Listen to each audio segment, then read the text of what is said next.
What is going on, everybody? DLE Rye here. Top 5 decks, newest ban list. Oh my goodness, boys. Thank you so much for 17,000 subscribers on the YouTube. Thank you so much as we try to go back to a normal upload schedule. It's been crazy with the weekend, or with the holidays. I've been working with a new YouTube editor. We've had a couple of his videos premiere on the channel already, and we're giving him more material to work on, so hopefully soon, more regular uploads will be back on this channel, just as things get back into the flow as we get closer to, of course, the anniversary of Duel Links, where there will be a lot of content to cover. Half-off gym sale, new Dream Ticket video, new player guide video, all that stuff. We're just basically waiting for the anniversary because it's a huge time for Duel Links. But getting into the top 5 decks of the week, you can see I started off with the tournaments. Gonna hold off on showing you exactly what topped because I wanted to bring up 2 points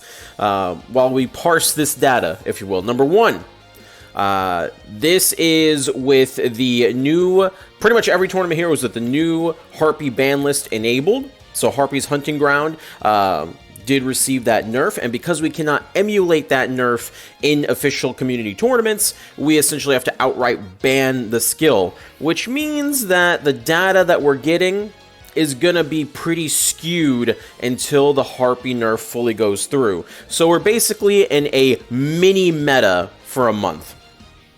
It is what it is, you know. We're not gonna allow Harpy's Hunting Ground, when it's supposed to be a nerf skill, into the metagame, and it just causes weird meta. Konami, please implement changes significantly faster into the game. That would be nice. Thank you so much. 2, new box. The new box did not come out until like halfway through this, and I think, or actually not even, I think there was literally just Battle Phase Saturday on here that had the new box. Everything else was under the old box still. So the GG Tour, if you watch that live, edited video of that, coming soon by the way, is not going to be included in this. It'll be included in next week's power ranking, so any impact of the new box will not be included in this power ranking either, even though there's really only been 1 day of data for that anyway. So take this power ranking with a grain of salt, basically, is what I'm getting at. Next week will be more accurate, and then end of the month will be the most accurate, since that's when Harpies will be back at whatever their current full power is. There you go.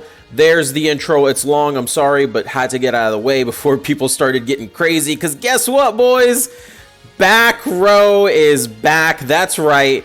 In this weird anti-Harpy meta, until Harpy's Hunting Ground is back, the back row is back. Look at that. Beautiful. The top 3 decks are heavy back row decks. Let's just get into it. You know how it is, boys. First place is Shiranui. Oh my god, I am so sorry to all the Duel Links veterans out there, but Shiranui is definitely back. We'll have to see how they interact in the coming weeks. I don't know if it's really the first place deck, especially, you know, as people start to play the new box deck, especially if Invoker is back. That's what won GG Tour, was an invoked Yang Zing deck. Invoker is really good against Shiranui, being able to banish all their cards, but as of right now, Shiranui, with no Harpy's Hunting Ground, is able to spam the hell out of their back row. They have insane consistency from their graveyard. It's back, baby. It's back. 31 points, 2 first place wins. Pretty damn good. We'll see how that converts going into next week. There really isn't much more to say about Shiranui. This deck's been around forever. They've just included Book of Moon. Absolutely disgusting. I love it. Second place, Magnets, Destiny Draw. That's the other thing we have to talk about. Destiny Draw and hand traps. If your back row fails, Destiny Draw and hand traps, that's the way to go. Floodgate Trap Hole has been seeing a return as well, as Abyss Actor is still firmly in the meta. They've constantly been 4th, 5th best deck in the metagame. Floodgate Trap Hole is back, baby. Good for those Pendulum decks as well. Not much to say about Magnets that we haven't already said about Magnets, but it's still very powerful with the Gorgonic, still very powerful with the Berserkion, and now with the ability to play back row. Although, to be honest, Magnets, they're also the ones playing triple MST still. This is the build that you've seen with triple MST in here. Also on 2 first place tournaments as well, including Battle Step, which is the big money tournament. So to be fair, this one's less back row than what we were seeing with this Look at this Shiranui build. Look at that. Look at those traps, baby. 1, 2, 3, 4, 5, 6, 7, 8, 9, 10. Half the deck. So, there you go. Third place, Water XCs. A. Never count out water, man. Let me tell you, never count out water. Again, we actually seen more waters, I think, playing both MST and Cosmics. This is one of the winning lists. Again, 2 first-place victories here. A little bit less representation in the other top 8 of the tournament. And we've been seeing kind of a mix. This one played TTH, but I've also seen Water XC players that are playing like Drowning and Fiendish and Floodgate as well. So you kind of have a little bit of mix up with Water XCs. They're the Shiranui of the sea, if you will. It's just a different way to play Shiranui, where you're still playing the Diva, which would be their Shiranui Squire, rather than playing with your kind of graveyard disruption, if you will. So Water XC, solid deck. It's not going anywhere as long as the meta stays weak. And if Harpies comes back, you can definitely expect it to go back up in representation. Fourth place, Abyss Actor.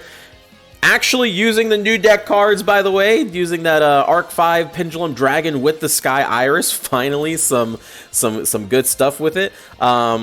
Yeah, I don't know what to say really about this deck other than it's just consistently been the 4th or 5th best deck. It's definitely a part of our metagame as probably like a tier 3 deck or something.